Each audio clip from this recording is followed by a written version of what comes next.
Machiavelli in this Illuminati, all through your body. The blows like a 12-gauge shot. Feel me? And God said He should send His one begotten Son to lead the wild into the ways. Follow me. Yo les postos, c'est Sacha, bienvenue dans cette nouvelle vidéo mercato et actualité du football. Et en cette matinée, le Paris Saint-Germain fixe le prix de Kylian Mbappé. Le prix de Kylian Mbappé est enfin connu. Compte tenu du contexte, le prix de Kylian Mbappé cet été est d'ores et déjà connu. Donc on va analyser un peu tout ça. Ces dernières heures, le média espagnol Oca Diario affirme que le Real Madrid n'exclut pas de lancer une offensive dès cet été pour Kylian Mbappé. Quand bien même, la stratégie privilégiée est bien celle d'attendre juin 2021 à un an de la fin du contrat du joueur. Cependant, selon Oca Diario, le club merengue craint que le PSG n'entre dans des gammes de prix stratosphériques cet été pour accepter de lâcher Mbappé. Le média espagnol évoque un prix de 500 millions d'euros fixé par le Paris Saint-Germain, soit un demi-milliard d'euros. Seule une offre hors marché. Dans le dossier Mbappé, un élément apparaît incontestable. Le Paris Saint-Germain ne souhaite absolument pas lâcher son attaquant cet été. Quand bien même il ne prolonge pas, Paris n'entend pas céder Kylian Mbappé. En conséquence, seul un tarif complètement hors marché pourra inciter le Paris Saint-Germain à la réflexion, donc au minimum entre 400 et 500 millions d'euros assurément. Donc voilà, c'est des sommes stratosphériques que le Real Madrid ne pourra pas assumer, et je pense que un demi-milliard d'euros, c'est 2 fois plus cher que Neymar, et je pense que le Real Madrid se lâchera plus sur Sadio Mané plutôt que sur Kylian Mbappé.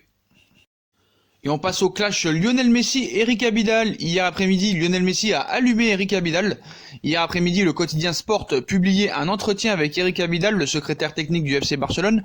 Le dirigeant français expliquait notamment pourquoi le club avait pris la décision de se séparer d'Ernesto Valverde, où il cite « Beaucoup de joueurs n'étaient pas satisfaits et ne travaillaient pas beaucoup », avait expliqué l'ancien joueur de l'Olympique Lyonnais pour justifier le licenciement de l'ancien coach, ce qui n'a clairement pas plu à Lionel Messi, qui s'est exprimé sur son compte Instagram. Il cite « Sincèrement, je n'aime pas faire ce genre de choses, mais je crois que chacun doit être responsable de son travail et assumer ses décisions. Les joueurs, de ce qui se passe sur le terrain. Et en plus, nous sommes les premiers à reconnaître quand nous ne sommes pas bien.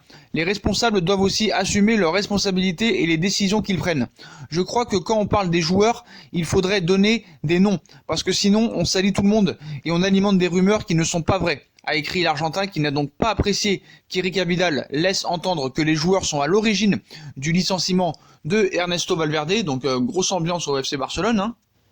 Maintenant, ce qui serait marrant de savoir, c'est qui décide dans ce club. Bartomeu, Oscar Gros, Lionel Messi. Est-ce que les joueurs sont au-dessus des institutions quand on voit que le PSG a encore laissé Neymar faire son anniversaire? Mais après ça, Eric Abidal a un petit peu parlé sur Messi en essayant d'éteindre le feu, en estimant et en confirmant des discussions avec Lionel Messi pour sa future prolongation de contrat. Donc depuis des mois déjà, le FC Barcelone travaille sur la prolongation de Lionel Messi. La star argentine est sous contrat jusqu'en 2021 avec son club formateur. Et Eric Abidal s'est montré assez optimiste dans une interview accordée au quotidien Sport.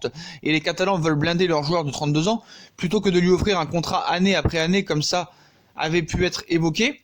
Donc il cite « Léo peut dire qu'il continue, mais il y a des conditions à négocier dans le contrat. On parle de 2-3 ans ou plus de contrats. Les négociations avec le président et Oscar Gros, directeur général, ont démarré et le but est de signer un contrat plus long qu'une simple prolongation annuelle. Je suis optimiste. Il sait que le Barça a besoin de lui », a expliqué le Français. Et sur sa dernière phrase, on ne peut pas lui donner tort. Sauf problème, c'est que voilà, Lionel Messi a une clause qui lui permet de partir un an avant la fin de son contrat, c'est-à-dire cet été en 2020. Il y a un clash avec Abidal. On ne sait pas vraiment ce qui va se passer, ça commence à être une mutinerie, mais voilà, il se passe des choses et on va parler dans une autre vidéo. Mais voilà, le Barça est-il aussi un club bizarre, un club mal géré? On sait qu'il y a des élections en 2021 qui vont arriver, Bartomeu va laisser sa place pour un autre président qui a un petit peu les mêmes idées que lui. Et voilà, Lionel Messi a bien demandé d'être prolongé.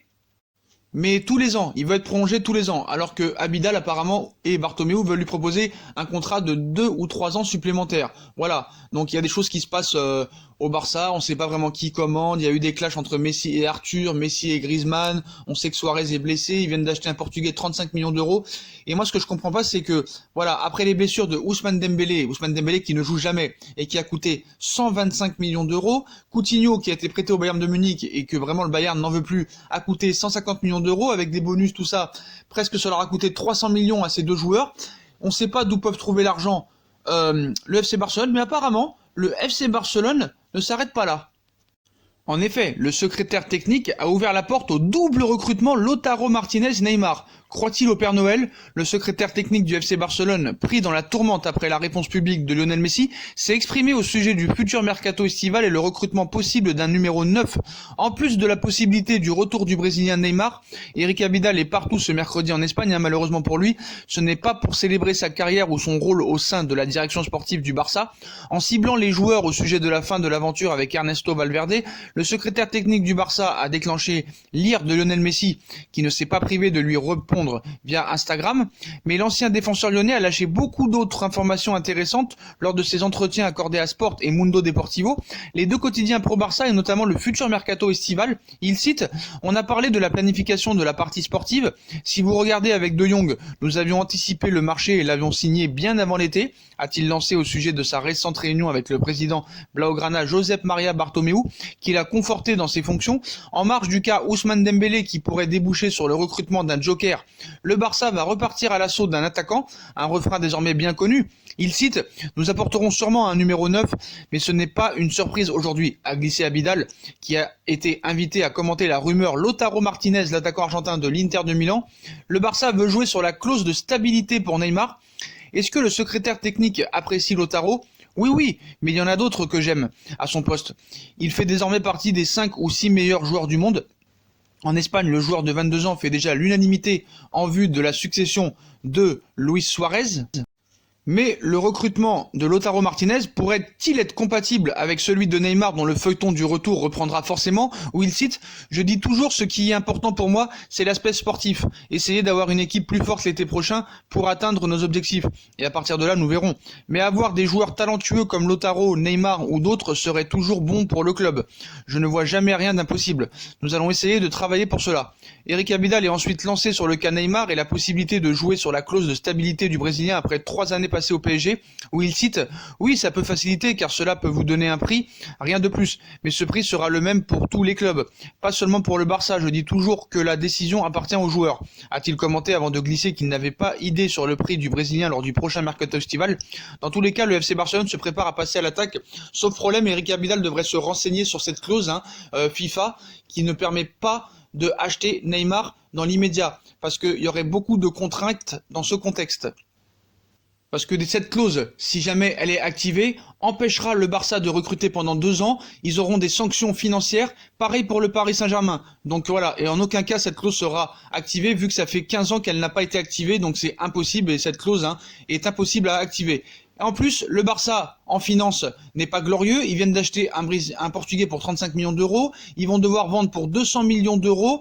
Et on sait que Neymar, ce sera minimum entre 250 et 300 millions. Et la clause de Lautaro Martinez est à 110 millions d'euros. Donc je ne sais pas si Abidal s'est renseigné et fait bien son boulot, mais il devrait se renseigner parce que c'est son rôle quand même de se renseigner sur les prix fixes. Donc voilà, cette clause est inactivable. Et en plus, Lautaro Martinez, c'est 110 millions d'euros. Donc en plus de Ousmane Dembélé, de Coutinho, ça coûte 300 millions d'euros qu'il va falloir vendre et se débarrasser. Ousmane Dembélé et Coutinho sont invendables, surtout Dembélé. Donc voilà, ce sera impossible pour Eric Abidal et pour le Barça d'acheter Lautaro Martinez et Neymar à coup sûr. Il faut arrêter de rêver. On passe à Paul Pogba qui veut absolument quitter Manchester United. Paul Pogba a tout fait pour quitter Manchester l'été dernier, mais il n'y est pas parvenu. Il est déterminé à retenter sa chance à la fin de saison et a prévenu ses coéquipiers. C'est la première année que la mini-trêve hivernale mise en place par la Ligue anglaise est appliquée. Les clubs d'outre-Manche ont 2 semaines de repos en ce début du mois de février, sauf pour ceux engagés dans les replays de FA Cup. Et pour Paul Pogba, cela représentera la dernière ligne droite avant de faire son retour avec United le 17 février prochain sur la pelouse de Chelsea. Un événement puisque le milieu de terrain français n'était plus apparu sur les terrains depuis le 26 décembre dernier.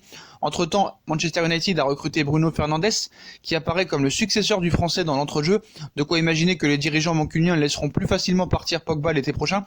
Une chose est sûre, le champion du monde 2018 souhaite toujours partir. C'est ce qu'annonce le Manchester United Evening News aujourd'hui. Mieux, il aurait annoncé à ses coéquipiers qu'il était toujours tourné vers un transfert l'été prochain, et ces derniers ont confié qu'il n'avait déjà plus la tête à Manchester. Donc, où va signer Paul Pogba l'été prochain? Dans quel club? Quelle destination? Le recrutement effectué par United cet hiver ne pousse pas Paul Pogba à se projeter de nouveau avec les Red Devils, qui, rappelons-le, possèdent toujours une option pour prolonger son contrat d'1 an, ce qui l'amènerait jusqu'en juin 2022. Cependant, la tendance bel et bien à un départ du français. Déjà parce qu'il le souhaite, toujours ensuite parce que Manchester United pourra encore récupérer une belle indemnité de transfert. Le Real Madrid et la Juventus de Turin sont répertoriés et favoris et sont les principaux candidats. Le Real a malgré tout nuancé son intérêt et l'éclosion de Valverde cette saison pourrait bien refermer le dossier Pogba. D'autres prétendants pourraient se déclarer au fil des semaines. Une chose est sûre et certaine, Paul Pogba est déterminé à changer d'air et tout le monde est au courant. Chelsea pourrait sortir le chéquier pour Moussa Dembélé, mais hésite entre Cavani et Dembélé, le dilemme XXL de Chelsea. Durant le mercato hivernal, Chelsea a tenté de recruter un attaquant en vain. Les Blues de Frank Lampard se sont notamment intéressés à Moussa Dembélé. Finalement, aucun avant-centre n'a posé ses valises dans la capitale londonienne, ce qui signifie qu'Olivier Giroud a été retenu par la direction de Chelsea. Mais l'été prochain, les Blues devraient se montrer bien plus offensifs sur le marché des transferts, avec la farouche ambition de recruter un grand attaquant capable de concurrencer Tammy Abraham, ou pourquoi pas d'évoluer à ses côtés. L'avenir nous le dira. Selon certains médias, les dirigeants de Chelsea ont d'ores et déjà identifié les joueurs susceptibles de renforcer leur attaque. Sans surprise, 2 joueurs de Ligue 1 figurent parmi les priorités de l'actuel 4e de Première Ligue. Le média confirme que l'attaquant du Paris Saint-Germain Edinson Cavani en fin de contrat en juin prochain était la grande priorité du mois de janvier à Chelsea. Le dossier menant à l'international uruguayen était toutefois bien trop complexe à boucler cet hiver en raison de la concurrence avec l'Atlético Madrid mais également de United. En interne, Frank Lampard s'est tout de même dit déçu par le fait que Chelsea n'ait pas été capable de signer Cavani et espère que le prochain mercato estival permettra aux Blues de convaincre l'attaquant du Paris Saint-Germain. Si ce n'est pas le cas, Chelsea pourrait alors se rabattre sur Moussa Dembélé dont le nom est systématiquement associé au cador de Première Ligue ces dernières semaines. Reste à voir quelle somme les dirigeants de Chelsea seront prêts à poser sur la table pour l'avant-centre de l'Olympique Lyonnais, auteur d'une très grosse saison et qui ne devrait pas quitter le Rhône pour moins de 70 millions d'euros s'il continue sur sa lancée en parallèle. Chelsea étudie également le dossier de Dries Mertens en fin de contrat avec Naples en juin prochain. Voilà les postos, voilà pour toutes les infos mercato et actualités du football de cette matinée. Comme d'habitude, dites-moi en commentaire ce que vous en pensez. Puis comme d'habitude, si on a kiffé la vidéo, on like, on partage, on s'abonne, on commente, on active la petite cloche pour recevoir les notifications et être au courant des prochaines vidéos.